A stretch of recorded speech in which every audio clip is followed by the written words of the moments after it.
Welcome back. Welcome in. This is Country Roads Confidential at earsports.com, a CBS Sports podcast presentation. I am Mike Casazza, welcoming in Chris Anderson to preview West Virginia's Thursday night, 7 p.m. FS1 home game against Baylor. Seems like quite a few things are on the line for this one, Chris.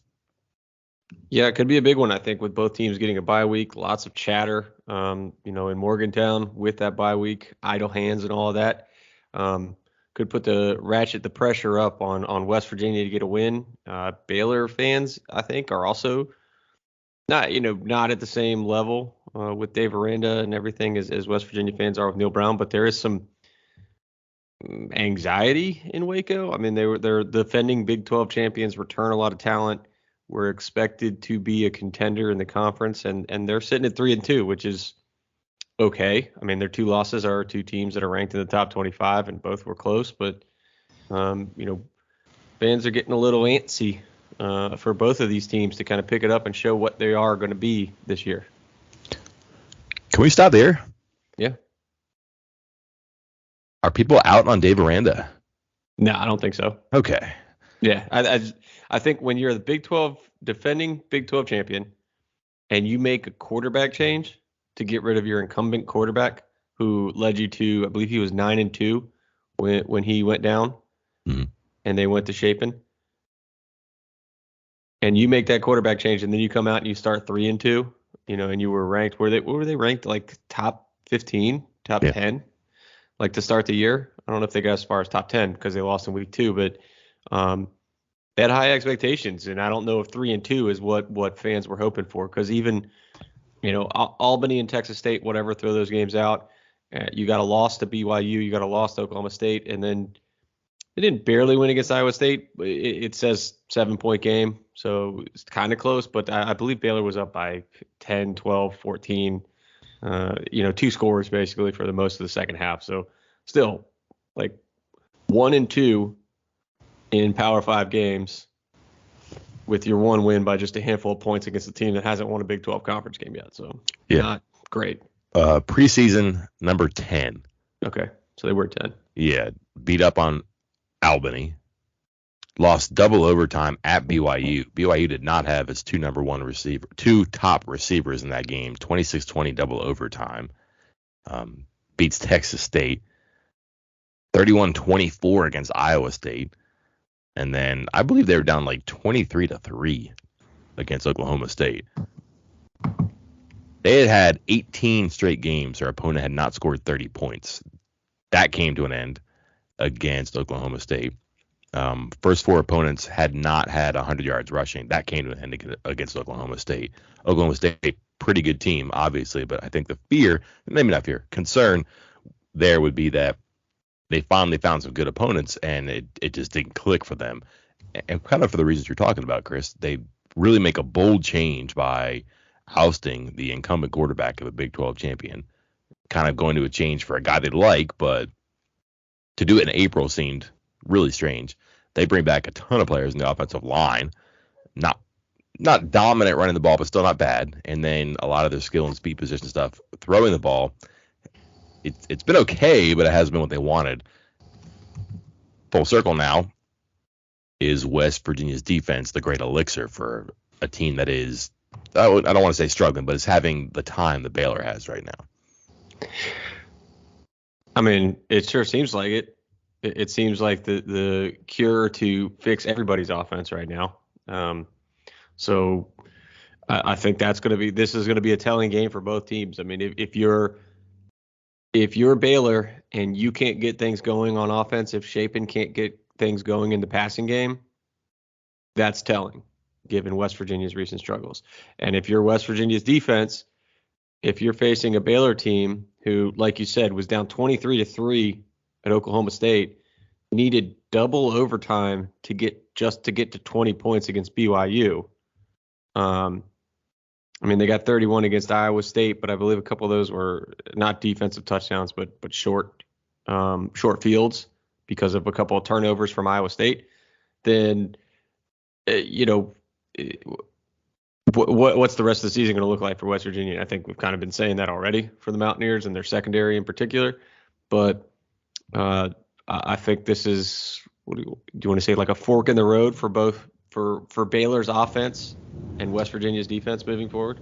Yeah, absolutely. I think it's a really good way to put it too, because one, Baylor's coaching staff very good. I'm not out on West Virginia's coaching staff. I think there's some hallmarks this year that kind of concern you, especially when it comes to like being surprised by what the opponent does and not being able to change or adapt or whatever. But man, if they can't organize and clean up in an open week, then you have concerns. So maybe this is like the last thing you cross off before you're out on them. I'm not sure, but I just see like a lot of strengths on strengths here that will probably be spotlighted, and certainly they're going to tip toward one side and that team's going to win. But if not now, when we've said a couple times this year, but this would seem like a pretty kind of like a referendum on that. Like the Baylor staff is going to be fine. I don't think there's anybody who has a lot of questions there. Again, West Virginia's problems. Maybe it's some of it's coaching too, but a lot of it's just trying to work with what they have and who they have, and specifically what they don't have and who they don't have on defense in the secondary. And if they can make changes, they can cover that up, then maybe that Baylor offense doesn't come to life. Conversely, if that Baylor offense does come to life, well, then you have an issue there too. So we'll see. Again, 7 p.m. FS1, a Thursday night game. West Virginia's first midweek home game since joining in the conference, since joining the Big 12. They played twice on Thursday this year, at Pitt, at Tech. Very different experiences, different opponents too, as we saw last week, when pretty sure the Pitt running back is still running around Blacksburg, right?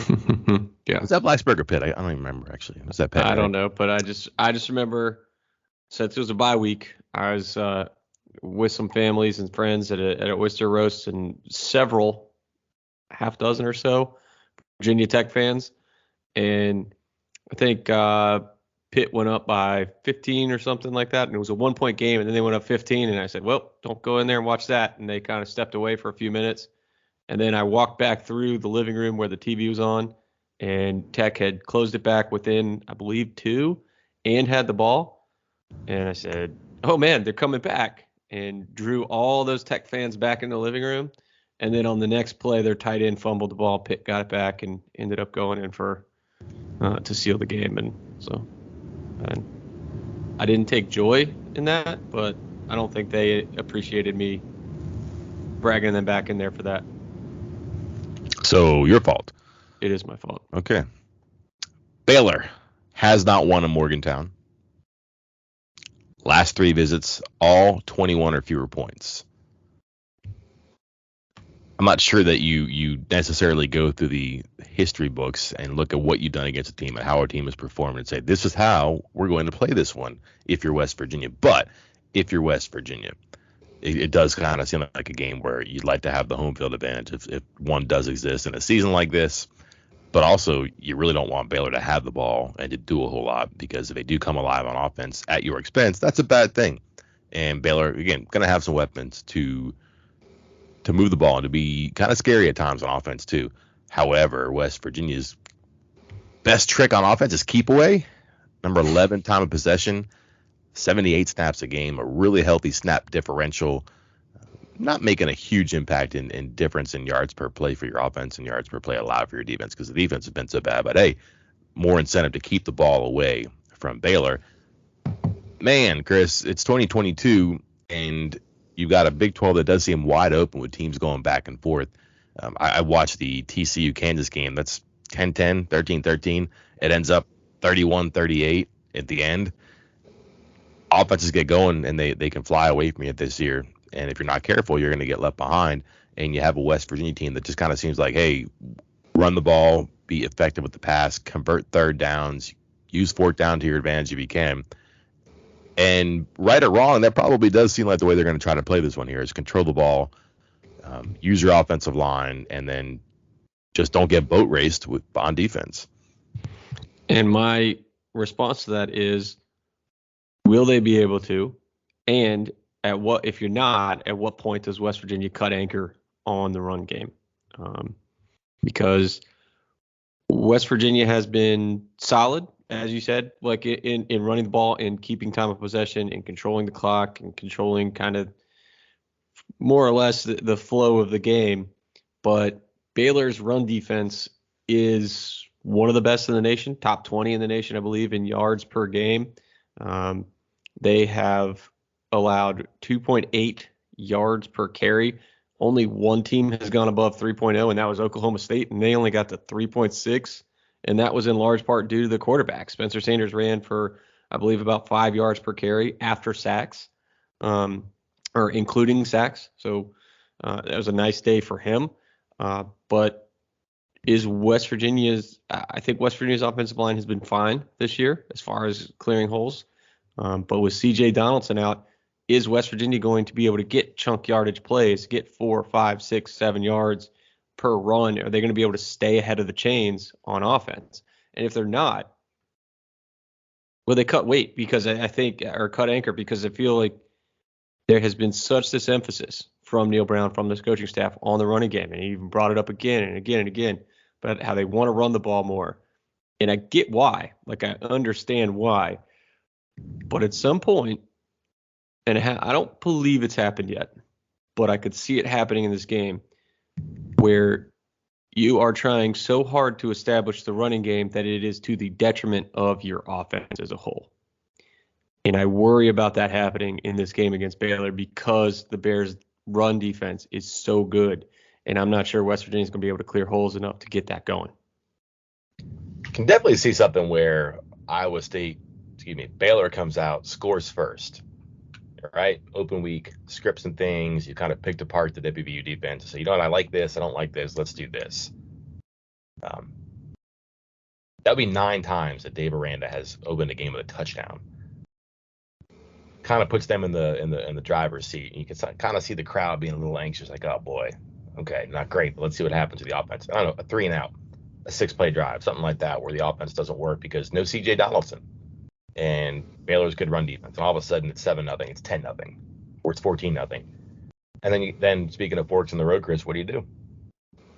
You flip it to Daniels and say, hey, 18, do something. I don't know. That would be kind of a deviation from what they've been, but I wrote this in my open week questions and need week 7 answers piece.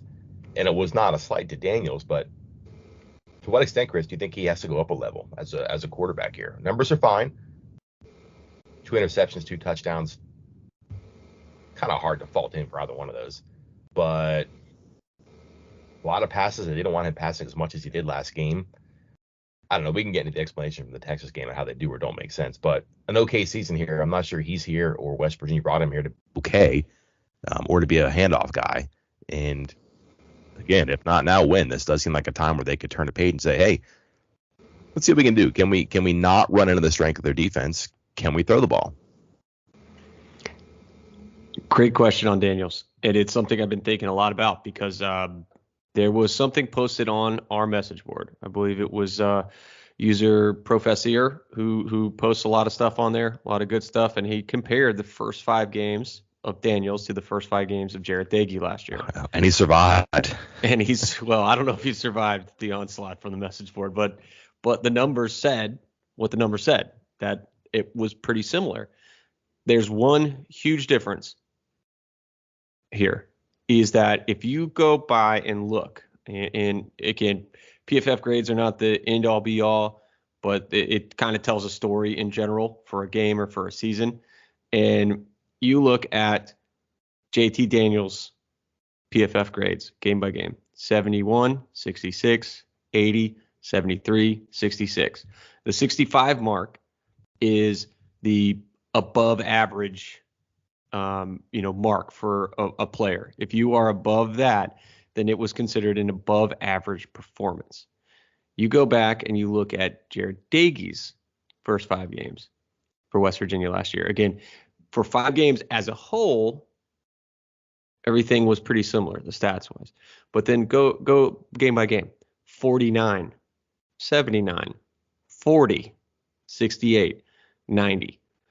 So Dagey seems to be, it's what our eyeballs saw. Like, again, PFF, not the end all be all, but our eyeballs saw this as well. Dagey had highs and he had tremendous lows. I mean, a 49, a 40, like that's against Maryland and Virginia Tech. Those are 2 big games. And his one of those good games was against LIU, Long Island University. So whatever on that one. But it's kind of up and down. And meanwhile, Daniels has kind of been this steady player. But is that what he was brought in for? Which is the question you asked me. Did they bring in JT Daniels, former 5-star Georgia and USC quarterback, to be a steady, above average quarterback? I don't think so. I mean, I think they brought him in to be Will Grier, basically, a guy who could be elite almost every game, that his floor was slightly above average, while his ceiling was Heisman contender. And right now, Daniel's floor has been slightly above average, but also his ceiling is a little bit more than above average. So I think we need to see him take that next leap as well for Daniels. We haven't seen him fall off a cliff, which is great. You want that consistency in your quarterback, but it'd be nice to see him take that leap and really do something special. Well, let's get into the matchup here then. We've been talking about the offense for West Virginia against Baylor's defense. I don't know if it's the designs, if it's the teammates, but let's just stick on the West Virginia side here too. Does the plan exist? If they're playing horse, does he have this type of a shot in his repertoire? Can he open it up with the players around him, knowing that you're going to be shorthanded, no C.J. Donaldson? I would imagine that by the time you hear this, there's going to be some news about Mike O'Loughlin. Neil Brown not letting that out of the bag on his news conference Monday, said he'll do it later in the week. I don't think you celebrate on delay if there's good news. So unfortunately, your starting tight end and a pretty good blocker could be gone. So that's two different strengths in the running game you're no longer going to have, but also in pass protection too. I don't know. But Chris, on the matchup here, West Virginia's presumed pass offense, we'll get to the rush offense, but against the Baylor defense, how would that work? Can that work? You're looking at opponents right now completing 61% of their passes, 7 touchdowns, 3 interceptions, 6.5 yards per attempt. Baylor is right in the middle nationally at 60 out of 130 for pass defense. But I don't know. They're pretty even defensively. They love to stop the run, control the pass, but probably not a surprise that they're kind of where they are when we're talking about a team that's 3-2 and kind of looking for a spark. I don't know if this is necessarily a Baylor thing on their pass defense as much as it is their rush defense. So it makes me think that West Virginia perhaps could or should lean in and say, hey, this is a chance that we could pry something open here with our pass. Well, and I think West Virginia would love to take the top off here in the passing game. Problem? Baylor doesn't do that, or doesn't allow that. Again, you wonder about the opponents. They've had a couple of easy ones there. Oklahoma State can unleash it every once in a while, but Spencer Sanders is what he has been for the last 3 years. The great with the bad. Iowa State, they're okay offensively, not wonderful. So at BYU, same way, without their top 2 wide receivers. Isn't that what you said just a moment ago? I know they were out with some key guys there. So they haven't faced the most high-flying, explosive offenses in the world through 5 weeks, but they don't allow the big pass plays. They are top 20 in opponent passing plays over 20 yards. It continues for top 30 plus yards and even 40 plus yards. They've only allowed 2 pass plays of 40 plus yards, only 5 of 30 plus yards through 5 games. If you can hold opponents to basically 1 big play per game, that's great. You've done your job as a defense. You are getting the job done. If you want me to put that in perspective with West Virginia, it's not great. They come down and rank 68th, which I honestly, I am stunned it's not worse than that as far as 30-plus yard pass plays. Tied for 68th right there. I was certain they were worse than that in the big pass plays. But West Virginia is not going to be able to take the top off on Baylor's, or if they would like to, and Baylor has yet to allow it. Yeah. Uh-oh. I'm with you, and the teams they played haven't done it. I get that, but I wonder how many of those teams have also said we should be able to do it, which makes me think that the defense is just designed very well. The structure of the defense is kind of interesting. It's like a 4-2-5, but it's not like a West Virginia 4-2-5. And they they keep that 5 back. One of those guys rarely ever joins the run and does anything around the line of scrimmage. So they're able to keep their safeties deep and not let stuff go over top. And they pretty much say, we're going to be fundamentally sound. We're going to stop you for a TFL or a no gain or an incomplete pass. And if you can have a 12, a 14, a 16 play drive against us, more power to you. But that means fewer possessions, and you're going to have to be efficient, so on and so forth. That sounds familiar, Chris. That sounds like what West Virginia wants to do. And I go back to the Texas game. It's a 3-score game at halftime. It's a 4-score game by the time they get the ball. They had 3 possessions in the second half, and by their own doing. I mean, long, deliberate, determined touchdown drives. And again, I don't know if that talks them into something, like that's the way they have to play, or if they can kind of look at themselves and say, you know, it looks good, but logically it didn't work out for us. And that's kind of what fascinates me about this matchup. There's probably a certain way you have to go with the Baylor defense. I'm not sure you want 2nd and 10 or 3rd and 7 against them. You know, if you're going deep right away, or if you run it and then you go deep on 2nd down, I'm not sure you want to do that because you might be out the field quickly. And West Virginia seems like it's content to kind of run the ball to set things up for the run or the pass. I don't know. And that I just don't know what direction they take, which is going to be fun for me to watch this one here too. Their personnel pretty good on the outside. Younger players, older players. You have a redshirt freshman, you have a sophomore, you have 2 fifth-year seniors. Guys who've been around, returning starters. They're okay. I think everybody's going to talk about their front end defense, which we can get into here too. But I don't know, any matchup there, West Virginia offense passing game against their defense or secondary that's had your attention from your research? I do want to talk about that defensive front. I really do. There's something you noted there, and you started on it, and I want to continue it. The 3rd and longs. Yeah. You have to stay ahead of the chains against Baylor. I mean, you have to stay ahead of the chains against everybody. Of course, that's winning football. Like, I'm not, breaking any news here, but through 5 games, Baylor has already forced opposing offenses into 3rd and 7 or longer 32 times. Incredible. And opponents have only converted 6 of them. 6. West Virginia on offense, on the flip side, has gotten into 3rd and 7 or longer 20 times through 5 games. That's okay. That's not bad. It's not great. It's not bad. But they've only converted 3 of 20 on 3rd and 7 or longer.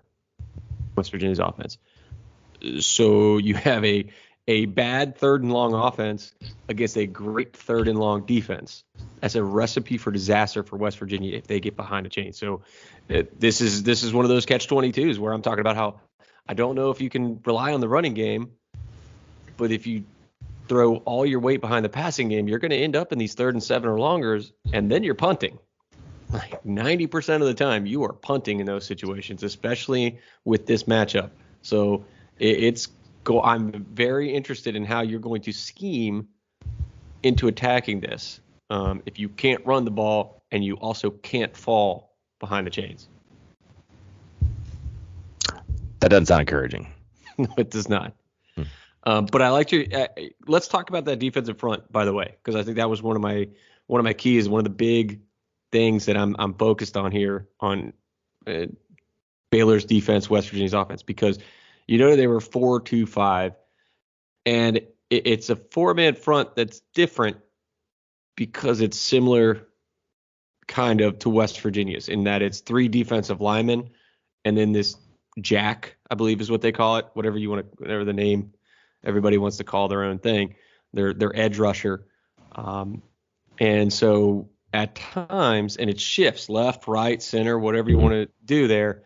So this is a defense that West Virginia will have a nose over Zach Frazier's helmet more often than they've faced so far this year, but not all the time because it shifts left, it shifts right. There's almost always at least 4 guys with their hand on the line for them.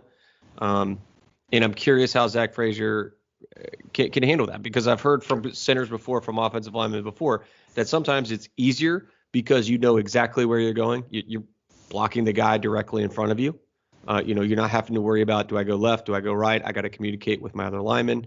When it's a 4-man front and those 2 defensive tackles are in the gaps, but it's also harder because that guy is literally right on top of you, and you have to quickly go from snapping the ball to blocking somebody when that guy is literally inches away from your face. So it's going to be a tough matchup for Zach Frazier, especially when that guy weighs 360 pounds? Yeah, he's got an orbit. He's large. Siaki Ika. I'm upset, Chris. I went in with a lot of questions I wanted to ask about Siaki Ika at the news conference Monday because apparently I'm the only one that watches college football in my own head. Turns out a lot of people know how good he is. So many people were asking about him, and what you remark about him is that he's a guy who gets your attention because if you watch it, you just notice him because he's huge, but he's making plays. And then you look at his season box score, he has 11 tackles, 3 solos. And this is like one of the more formidable players in the conference. And you're thinking, if you just think about Big 12, it's quarterback, receiver, it's defensive end or cornerback who has to stop these passing offenses or these star players on offense. And here's a guy that it's not a stat position. He doesn't do a lot of stuff where you go, oh my gosh, him again, unless you're watching really closely because you realize he did something for someone else. But like he definitely has everybody's attention. And if you go back to last, I guess 2 weeks ago, Mike Gundy talked up Siaki Ika like he was handing the ball to him on the old Oklahoma State offense. It's like he's that good, like he's Barry Sanders or Thurman Thomas or someone like that, right? And he's talking about this guy like he's one of the best players he's ever seen, and he's really really good at what he does too for them. Like he's I don't know, Chris, system nose guard. Does that make sense? Yeah. But like when you're gonna and again, when I say there's an orbit around him, it's because he's large, but also because like they literally do rotate a lot of the stuff around him where he'll take on doubles, he'll push the pocket backwards, he'll collapse a gap. And then you notice like the run stops, they have 2 linebackers with 9 run stops this year, which just means that they go in and they win because the play is there. 9's a pretty healthy number. And then a defensive back, a safety has 8. And so actually, no, 9, 2 linebackers and a safety. And that's by and large because their front wins. So I did say that it's a 4-2-5. It's not like West Virginia's. And you said it's a lot like West Virginia's. We're both right here. But West Virginia will bring an extra person to help against the run quite a bit. Baylor doesn't. It doesn't have to, doesn't want to, doesn't need to, because this guy's like as big as 2, but he plays like 2. So him against Frazier, to me, is going to be fascinating to watch. I wrote about that on Tuesday because we're talking about how good Siaki Ika is. I'm confident Baylor is going to say, you know, West Virginia has a very good center. This is going to be a great matchup to watch. But Frazier does a lot of stuff that a center doesn't always do. He gets up to the second level a bunch. He takes on 2 people where a guard doesn't have to help him. So in some games, he can take on that defensive tackle and a guard slipped up to the second level and gets his hands on a linebacker or a safety or whatever. Or if they're doing power stuff, you can do that and you can move the guard and not worry about Frazier being exposed because he's so strong and good at what he does. Great balance, all that wrestling background, leverage balance, it's there for him. So when you don't have to commit a second offensive lineman to your blocking, it kind of weaponizes what you do on offense. Your center becomes a weapon. That's going to be neutralized a little bit, maybe a lot, I think, by this game. And Ika had his way last year against West Virginia, 2 sacks in that game. Conversely, Baylor's defense can do a lot of things that maybe conventional defenses don't because Ika's so good. Will that be neutralized by Frazier, who is kind of I would say definitely an above average center? I don't have the center metrics in front of me, but just listening to coaches and opponents, they really like him. They think that he's good for what the offense does, and he kind of challenges the defense, which for them is going to play their game and keep the opposite from playing his game. I think it's a big determining factor here. A key matchup, if you will. You will see that in my 3 key matchups before kickoff on Thursday night. Edges. Mm-hmm. I feel like that's important. I don't know how much inside zone, how much gap and power stuff you're going to do against Baylor. Baylor's had good edge players in the past too. Linebackers have swept around. We know Terrell Bernard, Jalen Petrie, guys like that they've had that have been good. But I just feel like that West Virginia, if they're going to run it, going to probably be outside. Zone plays, stretch plays, things like that. Could be a Justin Johnson kind of game. But also like that quick stuff outside is going to have to be good too. It's not a tackle game necessarily for me, although Milam and whomever the flavor of the day is at right tackle, they're going to have to play good. But perimeter blocking, receivers, quick game stuff, maybe somebody at tight end, I don't know. Just seems like they're going to have to stretch this left to right to get some openings. You foresee a lot of screens, a lot of bubbles, a lot of swing passes out of the backfield just to kind of create some space and get some blocking down the edges. Well, and I think that's the answer to my question from earlier is, do you cut anchor on the running game? No, maybe you just change what the running game is. And by that, I think anybody that watches football knows that sometimes you see those quick passes become the running game, those screens, those wide receiver screens, those quick outs, hits to the running backs in the flat, just getting guys in space, getting them out on the edge and trying to get them to run because you're having a hard time running up the middle. I know West Virginia wants to run up the middle. I know they want to get, as you noted, Baylor's not going to bring the extra guys into the box, so you're going to have favorable numbers in the box. You're going to want to run there. But if you can't, then you go and do those things that you just talked about. You try to get the quick passes, the quick screens, everything out on the edge, and try to get your guys in space to make moves. Running game. Mm-hmm. No Donaldson. I'm going to get every running back's name wrong here. But I was like, are you breaking news here? Yes, no Donaldson. That's, 6-7 yards a carry. That's 5 yards after contact per carry. That's a guy who I think takes advantage of Tony Mathis kind of softening things up, but also creates possibilities for Mathis and Johnson. Just a good player and become a target on third down, become a target in the passing game. Not going to play. You would presume they're going to find a way to get 3 people carries. Doesn't sound like it. Neil Brown says that they're going to go with they're going to go with Mathis, Johnson, and if they need a third back, they'll bring in Jalen Anderson. Anderson, I have no idea what they have with him except he's a talent, and he looked okay against Towson. But big guy can run, had skills. This is not a plug-and-play situation here, too, but you see teams kind of fumble the offensive game plan when they try to incorporate 3 running backs. I'm not saying it's a good thing that Donaldson is out. Certainly it's not, but you don't have to worry about heating up 3 guys. It's easier to find a hot hand if you only have 2. And if you're going to cut in the run game to go to the pass, if you exercise 2 options, you're going to get to that pass faster than if you're exercising 3 options. Again, not a bad thing, not a good thing that Donaldson isn't playing, but it does seem like they can get by with 2 and maybe even be effective if they have a good plan and if they're conscious of their strengths and their weaknesses. Yeah. Every way you just danced around saying that right there. Yeah, we don't want to go to 2, but don't want to do 2, but it's not a good thing Donaldson's out. But that's what the coaches said too. They're right there with you. You guys are lockstep on that one because I think you saw Graham Harrell say it. You saw Neil Brown say it. Neil Brown saying, C.J. Donaldson was kind of getting worn down a little bit, but they don't want him out, but he'll get refreshed and it'll be better for the future. Graham Harrell's saying it's hard to get snaps around to 3 people, kind of good to get down to 2, but you don't want Donaldson out. And I think all of that's correct. I think you're all correct. Like it's much easier to kind of focus on 2 and go with it. And I wouldn't mind seeing Justin Johnson get some more reps. I mean, he has been very good in the last couple games against Virginia Tech. He was great in those kind of stretch zone runs. He was very patient, found his hole, cut up quick. Texas, I think everybody had a hard time running against Texas, but he did fine. I mean, he averaged over 4 yards per carry. That's nothing to be ashamed about. So I'm very interested to see what he can do with some more reps. Tony Mathis, I think we know what Tony Mathis is at this point. He's a hard runner, a very, very hard runner.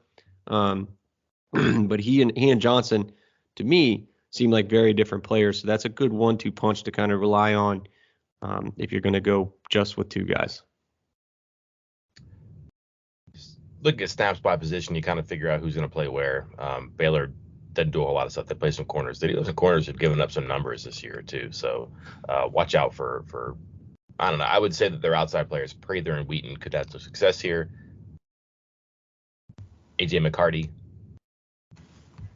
15 targets, 10 receptions, 2 touchdowns this year. Lorendo Johnson, starting corner, 13 targets, 7 receptions, 2 touchdowns.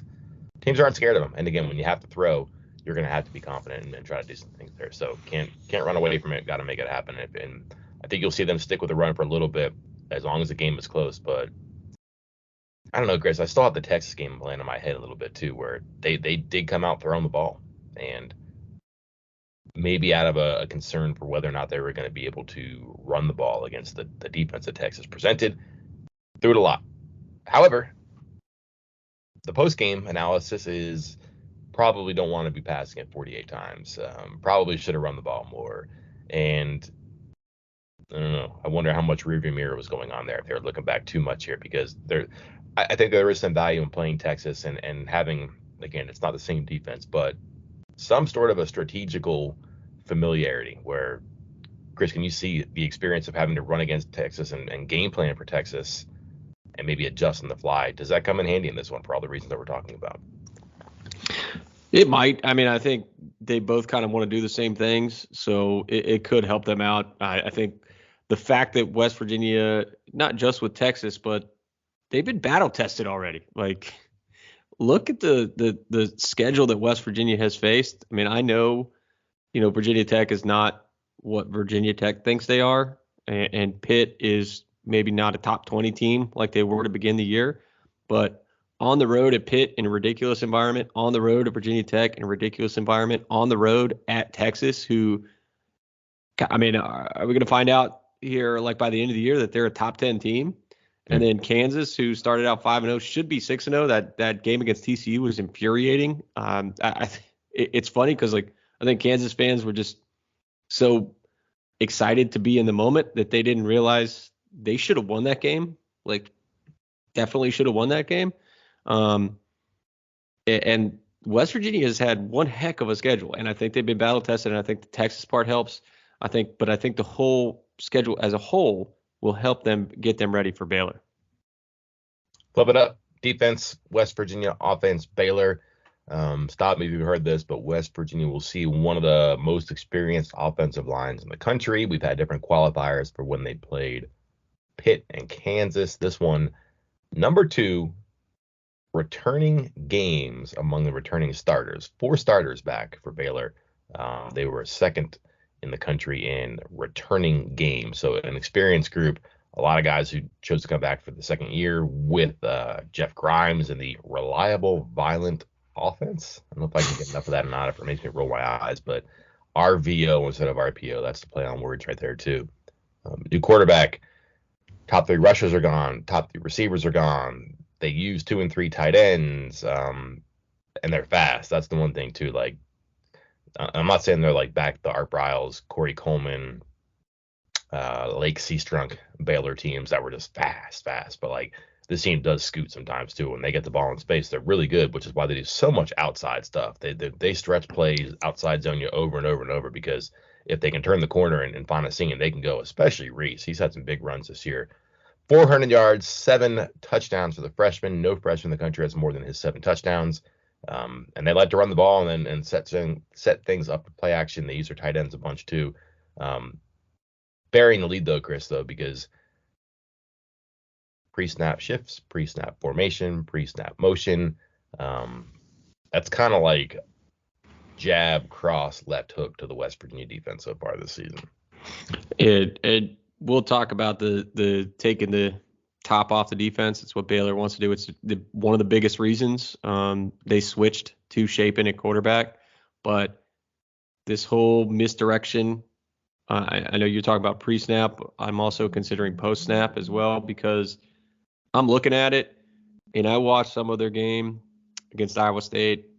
I watched some of their game against Oklahoma State, and I would like to set the line at over under 2.5 key first downs and or touchdowns that Baylor gets off of bootlegs, because whenever they get into 3rd and short, 4th and short, second and goal from like the 4-yard line, 5-yard line, that kind of thing, they love to go essentially student body right, power right, bootleg, roll out to the left, or vice versa. I don't think there's a tendency right or left here, but just opposite of where 10 other players are going.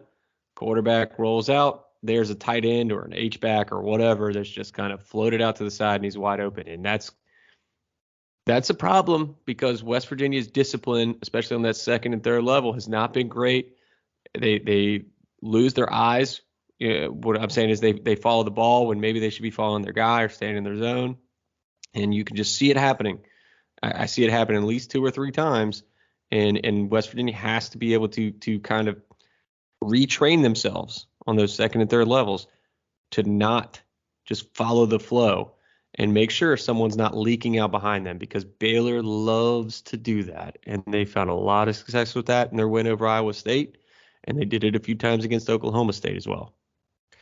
The bootlegs and the nakeds, as I heard, so fun to watch because it just moves the pocket and it gets the defense shifting, and like then you're just creating leverage and angles, and they flip so much stuff to the tight ends, and just let him do short things into long things, and you could run off of it too. It puts your edge in conflict because he's like running downhill at you, and then you kind of getting like a whole bunch of like scramble drill mentality stuff like that. Like, what do you do? Because if he runs at you, you kind of have to respect it.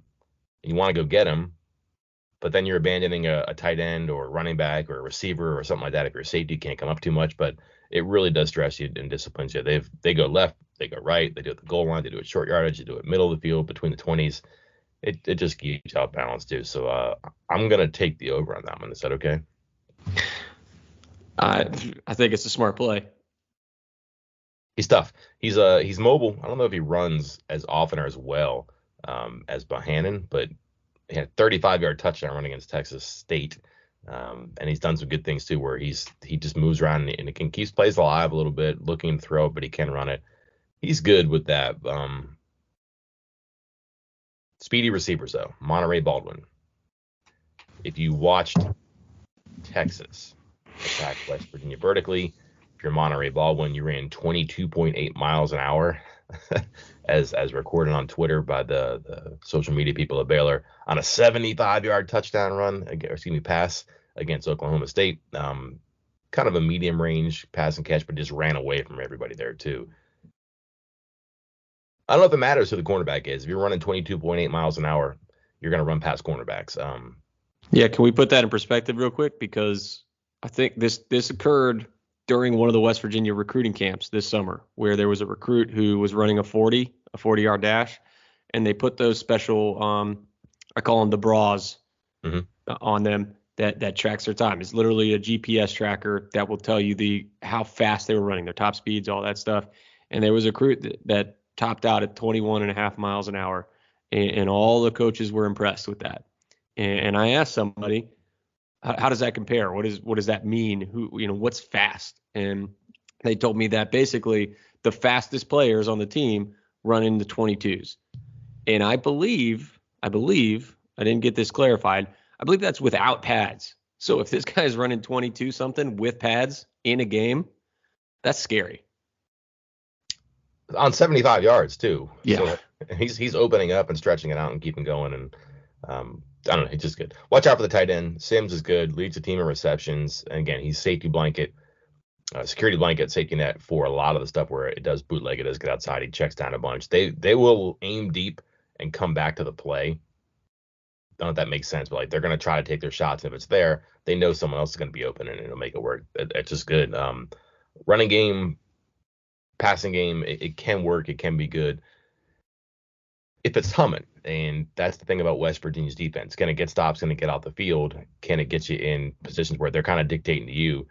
How do they go about that, Chris? Because something else I read about too, there are some indications that they're trying to cook up some pressure. I don't know if it's going to happen or not, but just in a small number of pressures, you have guys like Jasir Cox and Davis Mallender who've gotten sacks. We talked about probably not going to happen, but an idea. Hey, maybe Lee Koba's a bandit. Well, maybe still the Mike, but he is rushing the passer a lot more. He's been one of the more productive pass rushers on few attempts. Can they create some sort of chaos, havoc, as you like to call it, against a really good offensive line and with the fear of some fast skill position players getting past their defensive backs? Or they just kind of have to ratchet up what they've been doing and not be as forgiving, not be as problematic in the back end of their defense? I think they have to. As you noted, Koba, I believe, rushed more in the Texas game than we'd seen him rush all year. You saw Jasir Cox get back there. I think they're sampling other players to try to get pressure on the quarterback, and that could be key with Chapin, because first, they want to go deep, and we'll talk more about their deep passing and their preference for it and how it affects their offense and their success. But looking at the pressure, Chapin, when kept clean, 91.2 grade, 77% completion rate. When he's under pressure, 53.0 grade, with a 41% completion rate. And sometimes that can be a little misleading because it's pressure without blitzing. That's the ideal scenario. If you're a defensive coach, I'd love to get pressure without blitzing, because obviously then you have more guys back in coverage. That's not always possible. And with West Virginia, it might not be possible because Baylor does have a decent offensive line. So I think you might have to bring pressure with more than just your 3 or 4. You might have to bring a 5th or even a 6th if you want to get crazy. And if you do, it's still going to cause problems for Shapen, because even with the extra defenders rushing him, blitzing him, meaning fewer defenders in coverage, and that's when you make those hot reads, those quick throws, he still struggles more with that. His grade drops from an 88 down to a 69. So it's not as pronounced when the blitzes are coming. Of course, again, you'd love to get pressure without blitzing, but putting the pressure on him, whichever way you want to do it, is going to dramatically lower his success rate and the offensive success rate as a whole. Let's get to the pass, but just kind of sew up their running game here too. They stretch. They got the outside zone. They've famously committed to that. If you look at the run charts on Pro Football Focus, it absolutely fills in the blanks for you. 29 runs outside the left end, which means they have a tight end in and they go outside the tight end. 15 go outside the left tackle. Right side, 6 outside the right tackle, but 40 outside the right tight end. Now, granted, when you're stretching plays like that, you will see alleys and you will cut it up before you get outside. That's part of the beauty of the stretch play, is that you are literally stretching out the defense and you're keeping your eyes on the gaps. And when you put tight ends in, and they'll have 2 on the same side sometimes, they'll have 1 on the side and 1 in the backfield, you're adding extra hats, which means you're adding extra alleys. So you're going to have to be good in the run game. I wonder if we see some even front stuff or some 3 linebacker stuff in this game from West Virginia, because it can help you contest some of those alleys a little bit. In fact, I'm pretty sure that Baylor was one of the teams we saw the even front against last year, because the way that they played and the way they attacked defense. So could be there, but also it's just a big game for Koba, Cox, Lowe, whoever's playing linebacker to see space and go fill it, because you got to fill alleys. They're going to create them. You got to fill them. Passing though, Chris, you want to get to this. Probably a really important matchup here, I think, just because, again, the speed and the natural concerns you have about West Virginia's defense and how it's going to look. This seems like a game where the corners, the slot guys, they're going to be stressed and stretched too. It's Baldwin, it's a bevy of guys who can run, and Shapen will take shots down there too, especially off of play action. How much of a concern is this for you going in, and how much it seems like Baylor receiver against West Virginia defensive back is similar to Siaki Ika against Zach Frazier? Yeah, this is but an important matchup. This is what Baylor wants to do. Again, every bit of information. I mean, they've just flat out said it, really, down in Waco, that part of the reason they moved to Shapen at quarterback, why they put him in the driver's seat ahead of Bohannon, even though Bohannon led them to a 9-2 start and put them on the precipice of a Big 12 championship, and then Shapen took them the rest of the way. Was because they felt Shapen could help improve their vertical passing game. They want to get downfield. And there was only one game where this offense has struggled. I mean, they struggled in the first half against Oklahoma State, and I'll look into the splits on that of what happened in the first half versus the second half. But in that BYU game where they needed 2 overtimes just to get to 20 points, they only attempted 1 pass over 20 yards. 1. Fell incomplete. That was it. Zero vertical deep passing yards in that game. Only 41 yards on pass attempts that went over 10 yards in that game. Even in their loss against Oklahoma State, 219 yards on passes that were over 10 yards in the air. You look at their other games, 2 for 2 for 85 yards, 3 for 5 for 114 yards, touchdown, 2 touchdowns. Going back to, which one is this? Iowa State. They hit that 10 to 20 yard through the air mark a lot, 117 yards, touchdown. They want to get vertical. And if you let them get behind you, if you let them get a straight, clear run, it's going to be a problem. And I think once they get that going, that again, we already know that one big play can really change the momentum of a game. But you brought this up earlier, that the threat, even just the threat, if you can find success on that one time, it creates this threat of it happening the rest of the game, which I can't remember how you phrase it. You can fill it in here in a second, but you look deep, but then come back underneath because it opens things up. And that's where you hit those tight ends. You look for Baldwin to go 40 yards down the field. Up, they got that safety helping over the top, got him double covered, up back into the tight end who's standing wide open in the middle of the field. Shapen's average time to throw is 2.97 seconds. That is a long time. Yeah, it's pretty good. They do not throw screens. 10 screen passes in 5 games. He's 9 of 10. Play action, though, 32 out of 48. The average depth of target is 11.1 yards down the field, which means he's got his eyes down there. They're trying to it. Sometimes it's quick stuff where they bootleg it and they throw it because it's not there, but they will go deep on that stuff too. That's a big number there too. So 7 touchdowns, 1 interception, 9.1 yards per attempt. They play action a lot, which means that they're running it and they're setting up, they're trying to do it, and they dress it up. They make things. They're going to hit you with formations and all that stuff because they're trying to get a jailbreak in that secondary. And if not, they'll come back to it. They're built in a fun way on offense to make it work. And let's just get to the corners very quickly, Chris. Like 7 names we heard as possibilities. Only 2 can play at a time, and maybe 3 or 4 will get in the game. But do you make anything of Jalen Shelton whispers, or that just the outcome of a guy got to practice a bunch? Is this going to be a Jai and McCormick with doses of Spells, Ben Wahad, Andrew Wilson-Lamb? Do you foresee some sort of a shakeup there, because they're going to have to be fast and run, and you haven't seen that out of a Jai and McCormick so far? I'm trying to hone my Neil Brown talking point skills, because he threw it both ways during his press conference on Monday, bringing up Shelton, talking about Shelton, talking about how well he played in those scrimmages, and talking about the only reason he hasn't played yet is because he's been injured, and now he's healthy. And then immediately followed up those comments with, I believe the exact quote was, "The pieces are the pieces," which means it's going to be the same secondary that's been out there. That there's not going to be guys coming up from scout team to take over a role at corner or safety.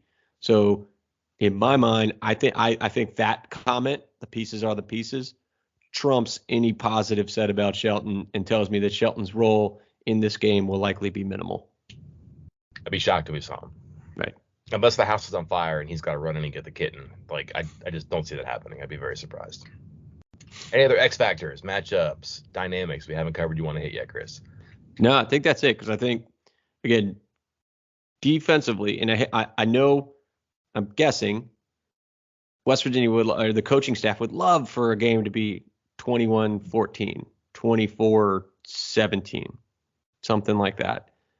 I just don't think, given what we've seen from West Virginia's defense, that West Virginia is going to win a game like that. And I think the wins from here on out, if there are any, are going to be 35-24, 42-31, stuff like that. So my focus here is on West Virginia's offense and what they can and cannot do against Baylor, even though the biggest issues have been on defense. I love to say this, and it's so cliche but so true, but there comes a point in every year where you are who you are. Yeah. And sometimes you're fortunate that an open week falls in a spot where you get a chance to take a breath and say, okay. And the analogy I use is like, everybody has that junk drawer in their kitchen, and it's there, and you don't want to deal with it, but sometimes you just got to empty it out and find out what's in there. And you're like, I don't need this, throw this away. Oh, I forgot I had that. Oh, I like that. And you use stuff that you forgot you had, and you get rid of stuff you don't need.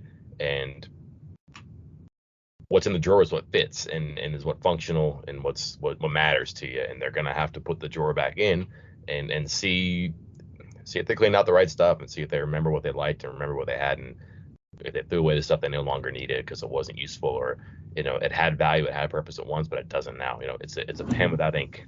It's a bent up paper clip. It's crumpled up Post-it notes, right? But there's stuff in there you need, and there's stuff in there that you forgot you were good at or you forgot you had. And sometimes it comes along in a good spot, and this seems like an ideal spot for West Virginia. Unfortunately for West Virginia, Baylor also had the same time off, and then West Virginia goes across the country, longest road trip in the Big 12 to Texas Tech, which is off this week. So that's not great, but it doesn't matter. You have to win this one here. Again, Baylor has not won in Morgantown, hasn't topped 21 points so in the past 3 visits. So this is not necessarily the track meet from 2012 that anybody's expecting, but I think you're right. You're going to have to find points. I think points are going to be really hard to come by. Haven't even talked about this. These two teams love to go for it on 4th down. I actually think that Baylor had 2 interceptions on 4th down against Oklahoma State. And one of the more aggressive 4th down teams. That's also West Virginia's forte too. So I think you're going to see probably a low number of possessions and yardage, but also a premium on those possessions and how to get points out of stuff. So I'm not sure how bold these offenses are going to be. They might look for shots and take their shots, but they might try to build a wall, one run, one possession at a time, and see if they can get something that the other team can't overcome. So this is going to be an odd one for aesthetics, but it might end up being enjoyable as well too. We'll finish up, Chris. We'll talk, midnight-ish Thursday night. This probably is going to be a long game, I'm guessing, too. What are we talking about that explains what we have witnessed in, again, 7 p.m. FS1 game at Mountaineer Field? I worry I'm getting repetitive here, talking because I feel like most of the conversations are going to come down to the quarterback, the secondary, and yeah, I think, as far as the secondary goes, that's big. Keep talking about the deep passes for Baylor, but I'm coming back to Daniels, to JT Daniels, because one, I don't think West Virginia is going to be able to run the ball. I think this is going to be one of those games where Daniels is going to be throwing 40 plus times, and West Virginia is going to need him to be bigger, kind of live up to the hype. The stats I noted earlier about his grades, kind of above average. I think he needs to be elite in this one. This is one where he is going to have to carry this team on his shoulders and get 40 points in this one to try to win it. And I think we're going to be talking about JT Daniels if he's able to do that. I like it. Stole it. I should have gone first. So while you're sitting there talking and laying out a very good response, I was thinking in my head, I'm going to come down to decisions on this one here. And I don't know if it's decisions that were made in the open week, if it's decisions that were made during the game. Is it 4th down decisions? I just think decisions, and this could be a coaching game here too. We talked a lot about matchups and players and personnel, but when you have an open week and you have teams that are kind of at that intersection of where they are and where they want to be and where they might be headed, you really have to trust that what you've come up with is the right way, and it's either going to go uphill or downhill at this point. So watch out for that stuff there too. Again, the 4th downs are interesting. Baylor wins by 7 against Iowa State, but had a big lead in the 4th quarter because they had a flea flicker and just caught Iowa State looking, and that got them a pretty big cushion that they ended up needing. And I wonder when a team can kind of like go for the throat here, I guess, and try to make something happen. I don't know what it'll be. Is it a fake, an onside kick, a trick play, a 4th down conversion? I just think that there's going to be moments and decisions that fall to coaches and then by extension players that's going to come out in this one here, because truth be told, I don't see major differences here. I think that it probably could be close and low scoring. All the reasons that you talked about, I think there could be struggles for West Virginia, but I haven't seen the Baylor offense go up and down and kind of lap defenses this year. And again, maybe West Virginia's defense is like the elixir for that, but we'll see. West Virginia hasn't forced a red zone field goal attempt this year too. So again, that could be a decision. 4th and 1 at the 17-yard line. Do you kick a field goal? Do you go for it?